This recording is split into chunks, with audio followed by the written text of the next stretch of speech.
નમસ્કાર ખેડૂત ભાઈઓ, આપણે દર ફેરે કહીએ કે ફલાણું ખાતર નાખો, ફલાણી દવા નાખો, એનાથી બટાકા થાય છે. પણ હું તમને સચ્ચી હકીકત બતાડું કે બટાકાને અને જમીનને વાસ્તવમાં શું જોઈએ છે. અમારે આ તુરિયા વાવવાના છે, એના માટે અમે લઈને એક ટોલીનો મીંગણીયા ખાતરનો ઢગો કરેલો છે. અને એ એક પાળો એ મીંગણીયા ખાતરના પાસે આવી ગયો છે. તો આ મીંગણીયા ખાતરની જગ્યાએ કેટલા બટાકા છે ને કેવી રીતના છે, હું સાગરભાઈને કહીશ કે તમે આવો અને આપણે આ ચેક કરીએ.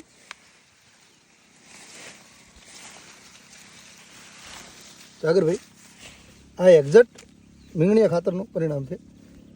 સાઈઝ બહુ, તમે સાઈઝ જોઈ શકો છો.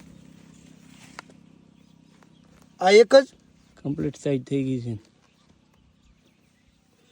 આ સાઈઝ દેખો તમે, ફૂલ સાઈઝ, એટલે કોલંબોની અંદર બમ્ફર કહી શકે એવી સાઈઝ છે. હવે સાથે સાથે આપણે જે જગ્યાએ સાણીઓ ખાતર નથી ગયું ત્યાં આપણે જોઈશું કે ત્યાંમાં કેટલો ફરક છે. શંકર કાકા, તમે પણ આવી જાઓ. આપણે તમારી હાજરીમાં જોઈએ કે સાણિયા ખાતર અને વિધાઉટ સાણિયામાં કેટલો ફરક છે આપણે જોઈ શકીએ. આ ઝાડ એટલું ને એટલું મોટું છે, તમે જોઈ શકો છો.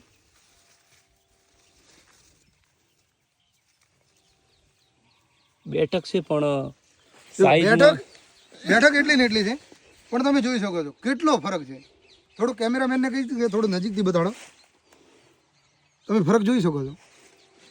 સાણિયા ખાતર તો એ સાણિયા ખાતરની કોઈથી હોડ થાય નહીં. ખરેખર ગમે એ દવા નાખો, સાણિયાની હોડ કોઈથી નહીં થાય.